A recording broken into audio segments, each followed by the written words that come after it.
تو ایک اسلامی بھائی نے مجھے بتایا پرسوں کے دن ہی بڑے شہر میں کہ اس کا دوست شادی کو صرف 7 مہینے ہوئے، 7 مہینے شادی کو ہوئے، اب اس کی بیوی کہتی ہے کہ میں نے تیرے ساتھ نہیں رہنا، تیرے ساتھ میں نے نہیں رہنا۔ میں نے کہا کیوں نہیں رہنا ہے؟ تو وہ کہتے ہیں مجھے نہیں رہنا ہے، اس کے تعلقات کسی اور سے۔ میں نے کہا کہاں سے اس کے تعلقات؟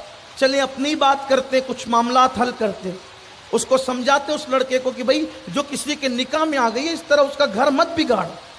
اچھا کچھ عورتیں ہی لڑکیاں یہ سمجھتی ہے کہ میں یہاں سے طلاق لے کر ادھر چھلانگ لگا دوں گی، اتنا آسان نہیں ہوتا۔ یہ بات اچھی طرح اگر قوم کی کوئی بیٹی، ساری بیٹیاں اس طرح نہیں ہیں، لیکن اگر کسی کو یہ خبط سوار ہے یا کسی لڑکے کو بھی یہ خبط سوار ہے کہ میں اس کو چھوڑ کے فلاں سے شادی کر لوں گا، اتنا آسان نہیں ہے۔ یہ دونوں طرف کا بگاڑ ہے، دونوں طرف کا۔ کچھ لڑکے شادی کے بعد بھی دوسری عورتوں سے ناجائز تعلقات قائم کرتے ہیں اور اس کو پریشان کرتے ہیں، فون پہ ادھر باتیں، گھر میں آ کر بات موبائل پہ لگے رہتے ہیں، واٹس ایپ ہو رہا ہے، میسج ہو رہا ہے۔ اس کو ٹائم دو میرے عزیز، اس کو ٹائم دو، بیویوں کو ٹائم دو، وقت دو ان کو، ان کا حق ہے۔ بلکہ اگر نفل نمازیں ان کو ٹائم دینے میں رکاوٹ بنتی ہے تو اللہ کے رسول نے فرمایا کہ نفل نمازیں چھوڑ دو اور ان کو ٹائم دو۔ نفل نماز پڑھنے سے افضل ہے اپنی عورتوں کے پاس وقت گزارنا۔ یہ اپنے مذہب کی تعلیم ہے، یہ اپنے مذہب کی تعلیم ہے۔ عورتیں ٹیشو نہیں ہیں، عورتیں پیر کی جوتی نہیں ہیں، عورتیں استعمال کر کے پھینکنے کا کوئی آلہ نہیں ہے۔ یہ بہت قیمتی سرمایہ ہے۔ جن کے پاس نہیں ہے اس کے دل سے پوچھ کہ عورت کسے کہتے ہیں، بیوی کسے کہتے ہیں۔ اور یاد رکھنا جس بھی نعمت کی تم ناقدری کرو گے اللہ اس نعمت کو چھین لے گا اور اس کے بعد پھر وہ نعمت تمہیں نہیں دی جائے گی۔ جب اللہ نے شریف دیا تھا، محبت کرنے والی دیا تھا، پیار کرنے والی دیا تھا، وفا کرنے والی دیا تھا، قدر نہیں کی، مارا پیٹا، گالی گلوچ کی، ستایا، کبھی طلاق دے دیا، کبھی ظلم کر کے اسے مار ڈالا، اب پھرتا ہے مارا مارا، کہیں چین نہیں ملتا، دوسری کیا، تیسری کیا، لیکن وہ وفا نہیں ملتی جو وفا اس میں تھی جس کو ستا کر کے ہلاک کر دیا۔ وہ کہتا ہے بہت اچھی تھی وہ جسے میں نے کھو دیا۔ قدر نعمت بعد زوال، اس لیے اللہ کی دی ہوئی کسی بھی نعمت کی ناقدری مت کرو۔ پانی بھی ہو اس کی ناقدری مت کرو۔ ارے جب پانی جیسی نعمت کی ناقدری کرنے کو حرام قرار دیا گیا ہے تو وہ عورت، وہ لڑکی جس نے اپنے ماں باپ تمہارے لیے چھوڑے، اپنے بھائی بہن تمہارے لیے چھوڑے، اپنے بچپن کی سہیلیت تمہارے لیے چھوڑی، بابل کا گھر تمہارے لیے چھوڑا، سب کچھ تو تمہارے لیے چھوڑا، اس لیے کہ تم بھی اسے چھوڑ دو۔ یہ اسلام کی تعلیم نہیں ہے۔ اسلام کی تعلیم یہ، ارے جس نے سب کو تمہارے لیے چھوڑا اس سے کم تم محبت تو کر سکتے ہو، وفا تو کر سکتے ہو۔ نہیں میرے عزیز، یہ روش تمہاری صحیح نہیں ہے۔ ہمارا مذہب صرف نماز اور تسبیح کا مذہب نہیں ہے، ہمارے مذہب میں جتنی اہمیت نماز کی ہے اتنی اہمیت ازدواجی زندگی صحیح گزارنے کی بھی ہے۔ اس لیے ہمیں اس کی طرف توجہ کرنا ہو۔ یہ جو حالات پیدا ہو رہے ہیں کہ عورتیں شادی کے بعد بھی کہیں اور ناجائز طور پر تعلقات قائم کر رہی ہیں، اس میں بڑے قصوروار مرد ہیں، بڑے قصوروار مرد ہیں۔ اس کی وجہ یہ ہے کہ مرد اپنی بیوی کو وہ محبت اور ٹائم نہیں دیتے۔ میں نے اپنے امیر محترم، قائد محترم، جن سے ہم بہت کچھ سیکھتے ہیں، بلکہ جو باتیں کتابوں میں ہم نہیں پاتے ان کی اپنی جو ہے وہ صحبت میں اور مجلسوں میں بیٹھ کر پاتے۔ میں نے ان سے پوچھا کہ آپ مجھے بتائیں کہ اکثر میں دیکھ رہا ہوں کہ مالدار گھرانے کی عورتوں میں یہ بیماری زیادہ پائی جاتی، غریب گھرانوں کے مقابل میں مالدار گھرانے کی عورتیں اس بلا میں زیادہ گرفتار ہیں۔ وجہ کیا ہے؟ حضرت نے فرمایا وجہ یہ ہے کہ اکثر لوگ جن گھرانوں کا آپ ذکر کر رہے ہیں، حالانکہ ہر مالدار گھر کی عورت ایسی نہیں ہے، میں پھر وضاحت کروں، میں چند لوگوں کی بات کروں کہ وہ بیوی نے کہا کپڑے چاہیے، اس نے 2 کا 4 دلا دیا۔ اس نے کہا مٹھائیاں چاہیے، پاؤ بھر کا مطالبہ تھا 2 کلو لے آیا۔ اس نے کہا سنگاردان چاہیے، 2-4 کی ضرورت تھی 4-6 لے آیا، سب لایا۔ کھانا بھی اچھے سے اچھا.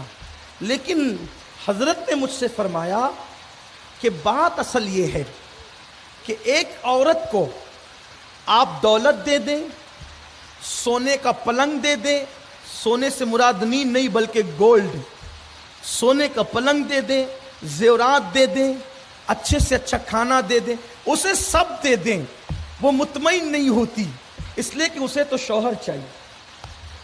اور بیوی کو جب شوہر مل جاتا ہے اس کو ایسا لگتا ہے, جب شوہر بیوی کے پاس آ کر بیٹھتا ہے وہ یہ سمجھتی ہے کہ میں اپنے وقت کی سکندر سے بڑی بادشاہ ہوں, کیونکہ اس کے لیے کل کائنات سے بڑھ کر اگر کوئی چیز ہے تو اس کا شوہر ہے. جس وقت اس کا شوہر اس کے کہنا یہ چاہتا ہوں کہ جس وقت اس کا شوہر ایک بیوی کے سامنے ہوتا ہے اسے یوں لگتا ہے کہ جیسے میں کونین لے کر بیٹھی ہوں.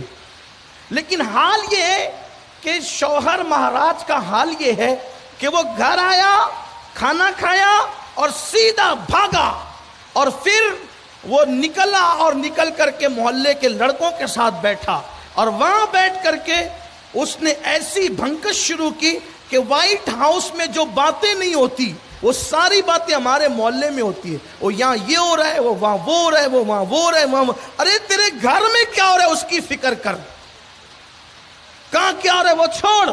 اور رات کے 2-2, 3-3 بجے تک وہ بھنکس میں پڑے رہتے ہیں.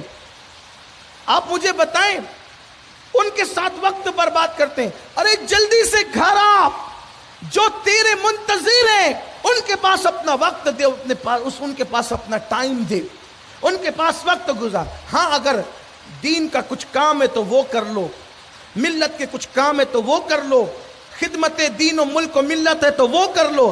لیکن یہ کیا کہ, اور اب تو ایک نئی بلا چلی ہے کہ محلے میں وائی فائی لگا دیتے ہیں, یہ وائی فائی لگا کر کے 4-6 چھوکرے بیٹھتے ہیں, اور اب تو کوئی کسی سے بات بھی نہیں کرتا ہے, بس وہی موبائل وہی موبائل. ایسا مت کیجئے.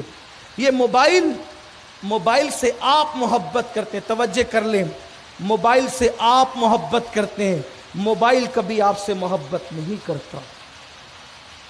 جو آپ سے محبت نہیں کرتا اس سے اتنا پیار کرتے ہیں آپ. اور جس کے لیے سینے میں دھڑکتا ہوا دل ہے, ایک عورت, ایک بیوی اپنے شوہر کے لیے اپنی سانس قربان کرنا جانتی ہے.